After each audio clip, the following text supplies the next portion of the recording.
Sjælen marineret er en digtsamling skrevet af Benny Andersen. Samlingen er delt op i 3 dele. Før, der indeholder digter om erindringer fra barndommen.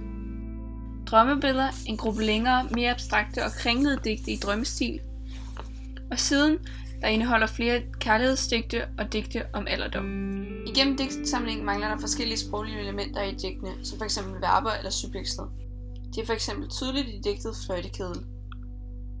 Mig alene på gulvet, kedlen på komfuret, lugter brændt.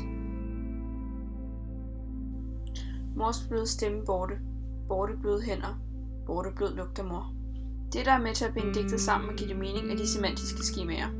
For eksempel er der et semantisk skema om tryghed, som indebærer ord som mor, bløde, duft. Et andet semantisk skema omhandler køkkenredskaber, f.eks. som kedel, komfur, sæbe. Digtet er skrevet i lav stil. Dumme snart, dumme ingen, dumme ingen alle sammen. Gentagelserne af blandt andet borte og dumme, samt den lave stil, er med til at give indtrykket af, at jeget i digtet er et barn, der føler sig efterladt. Det sidste digt i delen før hedder Sovehjerte. Det handler om søvn, og derfor leder det elegant over i den næste del, Drømmebilleder. Det første digt, Drømmebilleder, er titeldigtet Sjælen marineret. I digtet bruges gentagelser til at sammenligne kød, der bliver marineret med sjælen. Kød marineret til i morgen. Godt med hvidløg presset i malteddike, en teskefuld skarp chili, 1,5 teske salt, et par stænk balsamico og angostura. Hvad med sjælen? Ufærdige oplevelser presset i erindringer. En teskefuld uventet aggression, 1,5 teske ømhed, et par stænk længsel eller angst og uro. I digtet bruges eksotisk sprog, som er med til at markere, at vi er på vej ind i en ny drømmeverden.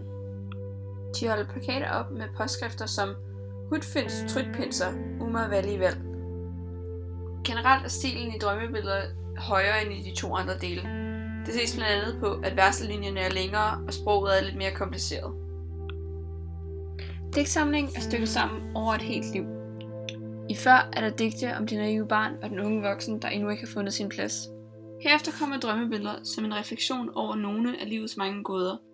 Til sidst en mere moden og vis mand, der står tilbage med mere kærlighed og taknemmelighed til sine lunger og gode råd til sine børnebørn.